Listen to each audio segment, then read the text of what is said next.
бір істі бастап кеткіңіз келеді, бірақ кейінге қалдыра бересіз. Курс сатып алдыңыз, оқуыңыз керек, немесе инстаграмда тұрақты парақшамды ашып пост салып тұрғым келеді, ағылшын тілін үйренгім келеді, немесе бір бизнесті бастап кеткіңіз келеді, бірақ кейінге қалдыра бересіз. Өйткені мидың қарсыласуы бар, сіз интернетке алданасыз, телевизор қарайын, немесе кішкене жата тұрайын десті жасамайсыз.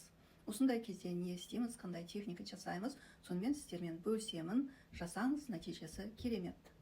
Алдымен өзіңіздің қандай да бір қажет ісіңізді анықтап алыңыз.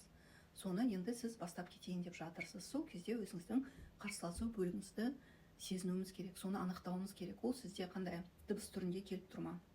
Жасамай қойшы деген сияқты бір үнді естіп тұрсыз ба, немесе денеңіздің белгілі бір бөлігінде қандай да бір сезімді сезініп тұрсыз ба қарсыласу? Соны анықтап алғаннан кейін сол қарсыласу бөлігімен біз соны сезіну арқылы қабылдаймыз. Сол қарсыласу бөлігіне айтамыз: рахмет, менің қарсыласу бөлігім, сен барсың, мен сені сезініп тұрмын, сенің де маған деген бір жақсы ниетің бар, рахмет саған деген сияқты сол қарсыласу бөлігіне рахметімізді айтамыз, сезінеміз.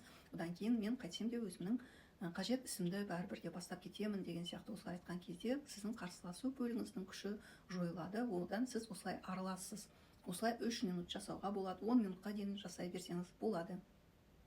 Сол кезде сізде бұл қарсыласу бөлігі өзінің күшін жойып, одан арылған кезде сіз өзіңіздің ісіңізді оңай бастап кетесіз.